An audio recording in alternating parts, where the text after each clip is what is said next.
안녕하세요. 세례교육을 맡게 된 김태균 목사입니다. 오늘 이 시간 함께 세례에 대해서 배우게 되는데요. 함께 참여하신 여러분 환영하고 축복합니다.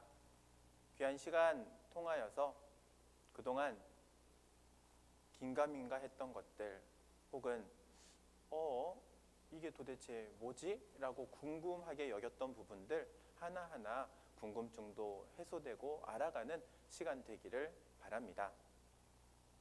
먼저 교회는 공동체에 예배하는 이들을 신앙 고백의 척도에 따라서 신급을 구분하게 됩니다. 이 신급의 구분은 먼저 첫 번째로는 원입교인이 있습니다. 원입교인은 예수를 믿고 공동예배에 참석하는 교인입니다. 여기서 말하는 공동예배는 주일 낮 예배를 의미하는데요. 이렇게 공동예배에 참여하시는 분들은 예배는 참석이 되지만 성찬식은 참여할 수 없습니다. 그리고 두 번째로 유아세례교인이 있습니다. 유아세례교인은 세례교인의 자녀로 2세 미만의 아이들에게 유아세례를 주게 되는데 이때 부모는 자녀를 신앙으로 바르게 양육하겠다고 서약하고 이 아기들에게 세례를 주게 되는 것이죠. 유아세례 교인이 되면 성찬 예식에 참여할 수 있습니다. 그리고 세 번째로 입교인이 있습니다. 입교인은 유아세례를 받은 유아세례 교인이 15세가 되면 당회 문답을 거쳐서 공동체 앞에서 신앙 고백과 함께 서약을 하고 입교 예식을 거치게 되는데 이렇게 입교 예식을 거치면 입교인이 됩니다. 입교인은 세례교인과 같은 권리와 의무를 가지게 되죠. 여기에서 당회의 문답을 거친다고 했는데 당회란 교회 안에 있는 정치 기구입니다. 목사와 장로로 구성되어 있습니다. 네 번째로 세례교인이 있습니다. 세례교인은 15세 이상으로 세례 예식을 거친 교인인데요. 유아세례교인이나 원입교인으로서 교회 생활과 신앙생활을 잘한 후 15세가 되면 당회의 문답을 받게 됩니다.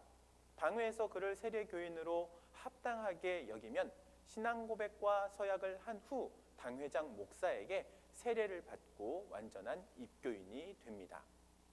세례교인이 되면 권리가 있습니다.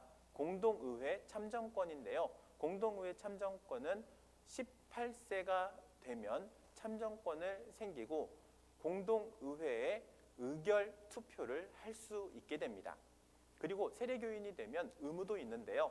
세례교인의 의무는 봉사, 예배, 교회 사업과 선교 사업에 대한 헌신, 그리고 복음 증거가 있습니다. 그렇다면 여기에서 우리는 세례에 대해서 한번 알아보고자 합니다. 세례란 무엇인가? 우리가 그리스도이신 예수님을 영접하여 하나님의 자녀로 인정되고 교회라는 공동체에 들어가는 입문으로서의 표징이라고 말합니다. 교회라는 공동체에 들어가기 위해서 반드시 신앙 고백과 서약을 공동체원 앞에서 하게 되는 것이죠. 세례를 다른 말로 침례라고도 합니다. 헬라어의 밥티조라는 단어인데요. 이것은 온 몸을 물 속에 잠갔다가 나오는 예식입니다. 유대교로 개종하고자 하는 이들이 치렀던 정결 예식으로 오늘날 세례는 침례를 받을 수 없는 여러 가지 상황에 의해서 간소화된 예식이라고 말할 수 있죠. 그렇다면 성경이 말하는 세례의 의미란 무엇인가? 성경적 세례의 의미는 죄 씻음을 받은 표로서 옛 사람은 죽고 하나님의 자녀로 새롭게 태어났음을 확증하는 것이며 그리스도의 몸된 교회의 일원이 되는 예식이라고 말할 수 있습니다. 이제 우리가 함께 세례 교육을 위한 교육 주제 4가지를 함께 배우게 됩니다. 크게 이 네 가지에 대해서 알려드리도록 하겠습니다. 먼저 첫 번째 주제는 교회와 예배에 대하여입니다. 두 번째 주제는 인간과 죄에 대하여입니다. 그리고 세 번째 주제는 기쁜 소식, 복음과 신앙에 대하여입니다. 그리고 마지막으로 네 번째는 가정과 사회에 대하여입니다. 이렇게 네 가지의 주제를 가지고 함께 배우게 됩니다.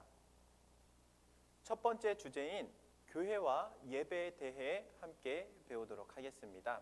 그리스도를 믿는 사람들은 교회에 나와서 다른 신자들과 함께 공동으로 신앙생활을 해야 합니다. 교회의 신앙생활이 없이는 그리스도인의 신앙생활은 불가능하기 때문이죠. 먼저 교회는 하나님의 부르심을 받은 사람들의 모임입니다. 그리스도를 믿는 사람은 하나님의 부르심을 받은 사람들입니다. 하나님은 구약시대 이스라엘 백성들을 하나님의 백성으로 삼으셨습니다.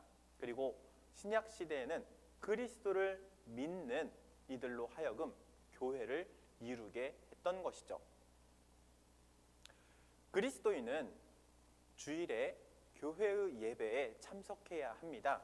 그리스도인은 예배를 통해 하나님과 사귐을 갖게 되고요. 하나님께 영광과 찬송을 올려드리고 하나님의 말씀과 진리를 받음으로 새 사람이 되어서 새로운 나날들을 보낼 수 있습니다. 그러므로 그리스도인들은 교회의 예배를 무엇보다도 중요하게 생각하고 예배에 참석해야만 하는 것이죠. 하나님을 믿는 사람은 옛날 이스라엘 시대부터 지금까지 하나님을 예배합니다. 개인 신앙생활을 성실히 하려면 하나님의 말씀, 성경을 읽어야 합니다. 성경은 그리스도인의 영의 양식입니다. 우리가 매일 육신의 양식을 취하는 것과 같이 영혼이 건강해지려면 영혼의 양식을 취해야 하는데 바로 이 하나님의 말씀 성경이 우리의 영혼의 양식인 것이죠. 우리가 매일 세상의 소식을 알기 위해 신문을 보는 것처럼 하나님의 뜻을 알고 하나님의 진리를 발견하기 위해서 영의 양식인 하나님의 말씀을 읽어야 합니다. 그리스도인은 매일 기도해야 합니다. 그리스도인은 식사 때만 기도하는 것이 아니라 하나님의 나라를 위해서 아침과 저녁으로 하나님께 기도하는 시간을 가져야 합니다. 기도는 우리가 하나님께 아뢰고 또 하나님께서 우리에게 말씀하실 때 그 말씀을 마음으로 듣는 것이죠. 즉, 기도는 하나님과 대화라고 말할 수 있습니다. 하나님과 대화가 없이는 하나님의 뜻을 알 수도 또 볼 수도 발견할 수도 없기 때문에 기도는 매일 해야 하는 것이죠. 그리고 그 하나님의 뜻을 알 때에 하나님의 뜻 가운데 순종할 수 있게 됩니다. 두 번째 주제입니다. 두 번째 주제는 인간과 죄에 대하여입니다. 대한예수교 장로회 신앙 고백서는 다음과 같이 말하고 있습니다. 우리는 인간이 원래 하나님의 형상을 따라 바르게 지음 받았으나 범죄로 인해 타락하여 죽음과 비참한 상태에 놓이게 되었다가 하나님의 은혜로 구원받고 하나님의 창조의 본래 목적을 이룩하기 위해 살아가는 존재임을 믿습니다. 인간은 하나님의 형상을 따라 지음받은 피조자입니다. 인간은 모든 면에 있어 유한한 존재입니다. 그러나 하나님께서 인간에게만 주신 몇 가지 본성이 있는데 거룩함과 의와 선과 영원과 자유가 바로 그것입니다. 이러한 본성은 하나님의 은혜의 도움과 빛 안에서만 그 기능을 바르게 발휘할 수 있는데 또한 하나님으로부터 받은 이성과 감성과 의지에 따라 그의 자녀가 되려고 하는 삶을 영위하는 존재입니다. 사람은 남자와 여자로 창조되어 그들의 결합에 의하여 한 가정을 구성하게 됩니다. 사람은 남녀의 바른 결합에 그 능력을 발휘하고 생을 즐겁게 살 수 있으며 하나님께 영광 올려드릴 수 있습니다. 그러나 그러한 성이 가정을 떠나 오용될 때에는 불행을 초래하게 됩니다. 그러므로 그리스도인은 신앙으로 순결을 지키고 특권을 누려야 하며 인위적인 이혼은 금지해야 합니다. 인간의 조상이 하나님께 불순종하여 금지된 열매를 먹고 타락하였고 그 결과 그의 후손은 원죄를 가지게 되며 거기에 모든 범죄가 나타나 인간을 부패하게 합니다. 이러한 타락 상태에서 인간은 하나님과 교제를 잃어버리고 개인적이며 또는 사회적 국가적인 혼란과 불행을 끊임없이 당하게 됩니다. 이러한 상태에 빠져 있는 인간을 하나님께서는 그의 은혜로 그리스도를 믿고 의지하게 함으로 의로움과 거룩함을 얻고 창조 때의 원 상태를 회복하고 나아가 완전한 구원에 이르게 합니다. 구원받은 인간은 그리스도 안에서 새로운 피조물이 되고 인종과 계급 그리고 남녀의 구별 없이 동등한 특권을 누리게 됩니다. 그러므로 인권은 하나님이 주신 은사이며 그렇기에 우리는 인권 수호에 관심을 가지며 인간의 존엄성을 지키는 데 힘써야 합니다. 세 번째 주제입니다. 기쁜 소식, 복음과 신앙에 대하여입니다. 기쁜 소식, 복음은 성경에 잘 나타나 있습니다. 성경은 이 세계에서 가장 귀중한 책입니다. 세계의 많은 고전이 있지만 성경은 고전 중에 고전이죠. 그렇기 때문에 세계 인류는 고대로부터 지금에 이르기까지 가장 많이 읽혀졌고 읽혀지고 있는 책입니다. 그러므로 이 책을 가리켜 성경, 거룩한 책이라고 말하고 있는 것이죠. 성경은 기독교의 정경입니다. 정경은 히라버로 캐논이라고 하는데 이 캐논은 척도, 기준이라는 의미를 가지고 있습니다. 그러므로 성경은 그리스도인의 신앙과 행위의 표준이 되는 것이죠. 교회의 역사나 전통이나 혹은 다른 통치자의 교서가 신앙과 행위의 표준이 될 수는 없습니다. 그것들은 그리스도인의 신앙과 행위와 안내에 도움은 줄 수 있지만 결코 표준이 될 수는 없는 것이죠. 그리고 성경은 구약과 신약으로 부릅니다. 구약은 그리스도 이전에 이스라엘 백성들과 맺은 언약을 의미합니다. 그리고 신약은 예수님께서 오셔서 하나님과 새롭게 맺은 언약을 의미하는 것이죠. 기독교는 하나님과 인간 사이의 언약의 종교라고 말합니다. 이 옛 언약과 새 언약을 기록한 것이 바로 성경입니다. 그러므로 성경을 구약, 신약이라고 부르는 것이 가장 종교적인 의미가 있는 것이죠. 성경은 하나님의 말씀입니다. 성경에는 문학, 역사, 윤리적 교훈, 사건의 서술, 예언자의 말씀, 그리스도의 말씀, 사도의 말씀들이 포함되어 있습니다. 하나님은 이들을 통하여 말씀하십니다. 성경은 성령의 감동하심을 받은 이들을 통하여 기록되었습니다. 그러므로 성경은 하나님의 말씀입니다. 그리고 성경의 중심 사상은 바로 그리스도입니다. 성경은 구약 창세기로부터 신약 요한계시록까지 하나님 중심 사상으로 일관되어 있습니다. 그리고 그 중심 사상의 핵심은 바로 메시아이신 예수 그리스도인 것이죠. 예수 그리스도께서 죄인인 인간을 구원하시기 위해 이 땅에 오시고 십자가에 죽으시고 다시 부활하신 그 모든 사건, 그것이 바로 우리를 위한 사건임을 알려주고 있는 것이죠. 그러므로 우리는 성경을 읽을 때, 또 공부할 때, 연구할 때 그리스도이신 예수님을 발견해야 합니다. 구약과 신약 가운데 신약이 조금 더 중요한 이유는 바로 신약 성경에 예수님의 생애와 가르침, 그리고 그분의 죽음과 부활이 기록되어 있기 때문에 그렇습니다. 복음서를 읽고 사도행전을 읽고 그리고 서신서를 먼저 읽는 것이 바로 성경을 바르게 읽는 것이라고 말할 수 있는 것이죠. 신앙은 무엇입니까? 신앙은 성경 안에 계시된 하나님의 진리이신 예수 그리스도, 그리고 그분 안에 계시된 하나님의 복음을 믿고 받아들이는 것이 바로 신앙인 것이죠. 교리는 무엇입니까?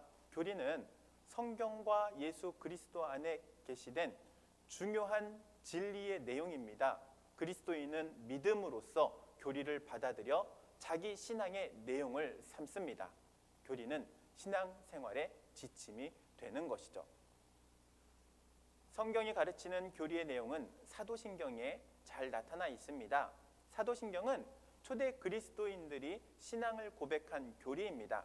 기독교인들은 역사를 통해서 사도신경을 기독교 신앙의 고백으로, 그리고 또한 교리로 받아들여 왔습니다.